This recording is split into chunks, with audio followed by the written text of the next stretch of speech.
One of our semi-finalists coming in for Evil Geniuses, it is Jaedong.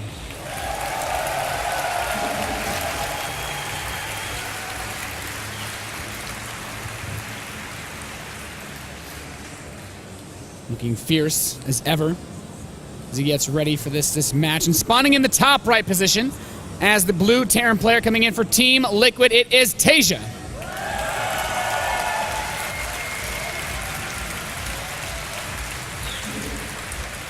I really do have no expectations for this match. I think anything can happen here. We could have a fast 2-0. We could have a 2-1. Jaedong could go to the finals. Taeja could go to another DreamHack finals. I really don't know. Yeah, there's just so many options that are available to these guys. Taeja, though, not sending out that super fast SCV behind the supply depot, though. He's not going to be going for anything like that super fast 2 racks. In fact, bringing the SCV back into his mineral line, we could see a Command Center first build here. I love Command Center first builds, Nathanias. Do you? My personal favorite. I go CC first almost every game versus Zerg. Do you? I can't wait to temple you. Oh, well. Yeah, I go on low ground, too, so that'll actually be pretty rough. Well, do you know what else is rough? I mean, aside from getting cheesed on Neoplanet S, these two players meeting in the semi-final. This very well could be the actual grand final of DreamHack, but they meet here in the semi-final. One of these players will make it to the grand finals to face off against Sweden's very own Show, or of course Stardust, down in that second semi-final.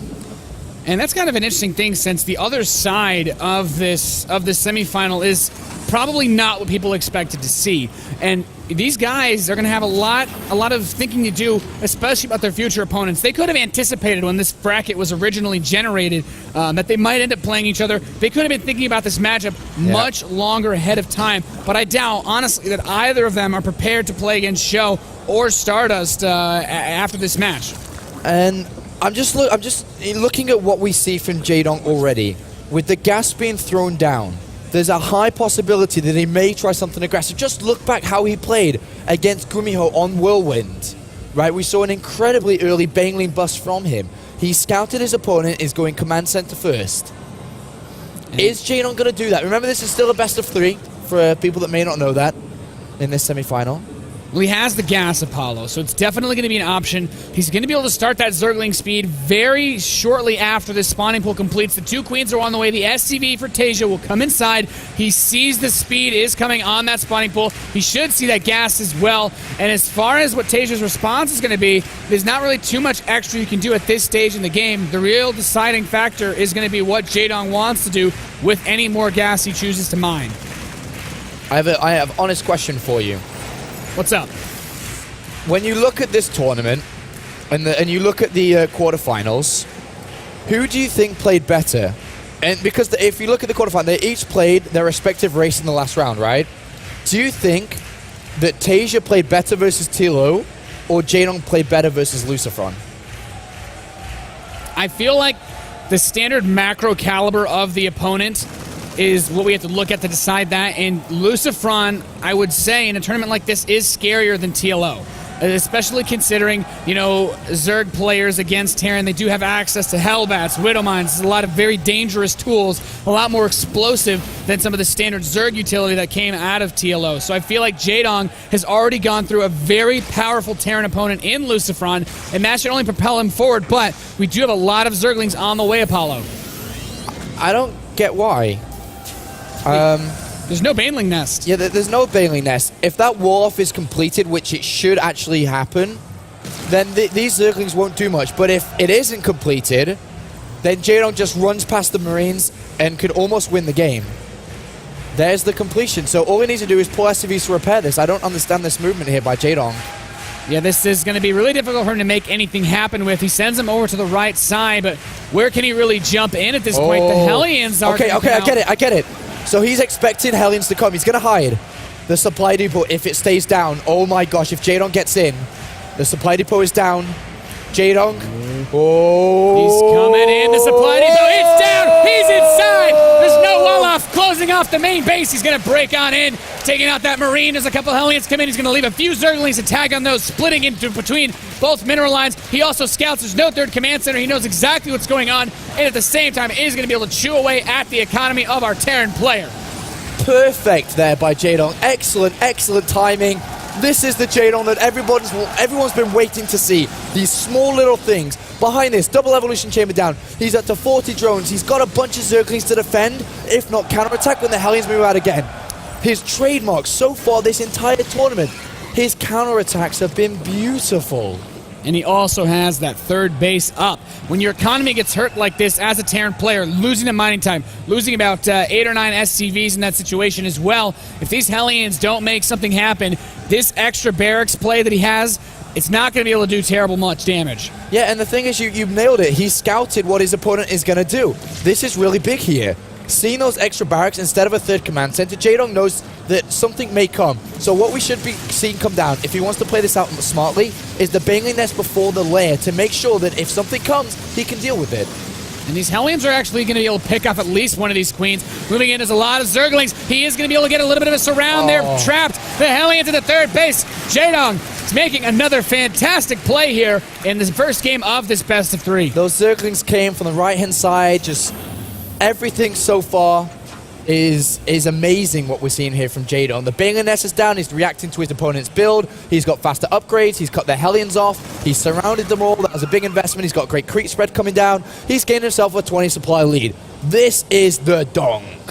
And the Dong is getting his lair up as well. He's making sure to cover all of his bases despite having this lead. He's not going to do anything ridiculous like go for a sudden all-in. He does have the option available to him, but he wants to make sure that as far as anything else goes, he's getting those drones together. He wants to saturate that third, even choosing to get these couple of Marines, or at least trying to, who do want this Overlord. And Taeja, he will be able to at least get that.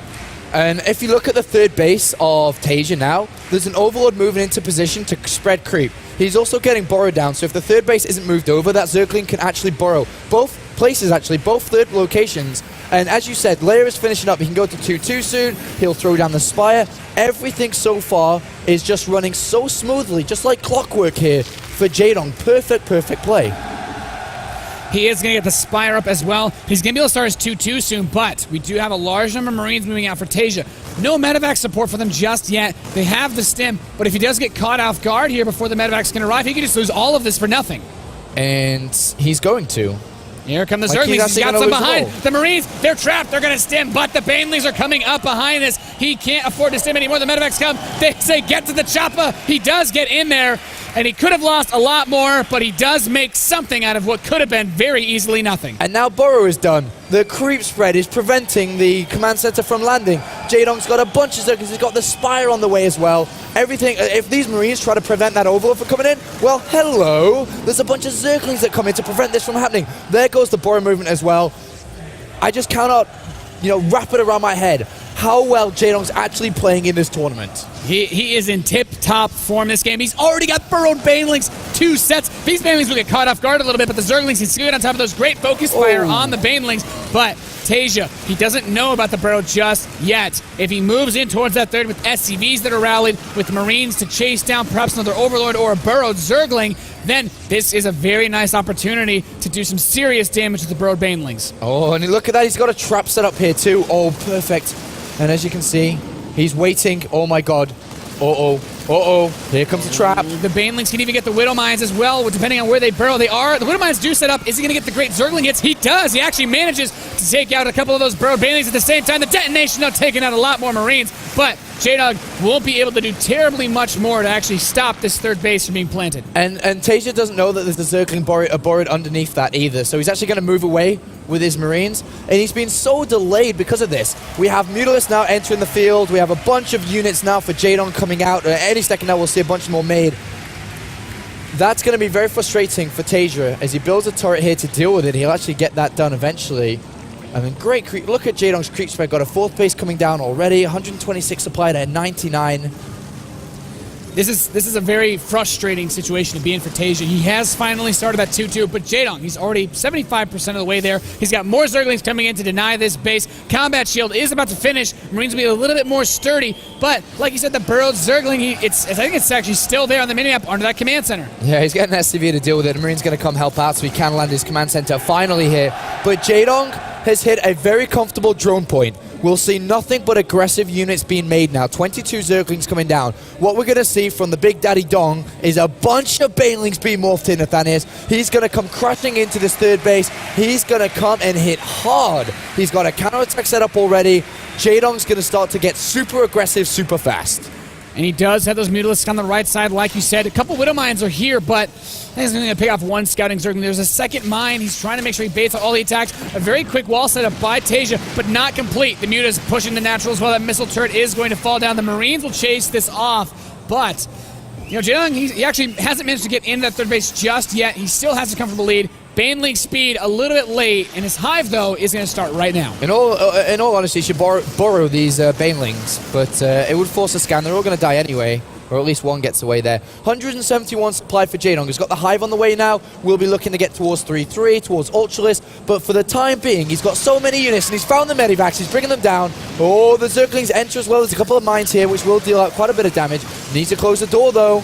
And these Mutas and Zerglings are pressing in. There's quite a few of them. The missile turret really helping out, but he's going for the SCVs as well. The Banelings coming in, trying to get on top of these Marines. Nothing just yet, picking up a decent chunk of them towards the edge, but these Marines with that stem should be able to press this away for now. But Jaedong still making sure that before he leaves, he kills all those Medivacs off. Yeah, great micro there by the Mutalist, just picking off the Medivacs as fast as he can, but 42 more Zerglings on the way. Jaedong keeps up with his production. He's got a lot of hatcheries, he's got a lot of crew spread, and he's playing some of the best StarCraft we've seen Jaedong play in StarCraft 2 so far. 50 Zerglings coming to help out with these Mutalisks. He can send an attack to the natural. He's going to come crashing into this third base again very soon while building up the hive. And on 4 bases, all he needs to do is not morph Banelings for a minute, get 3-3, get the Ultras cavern down, and he's just zooming ahead.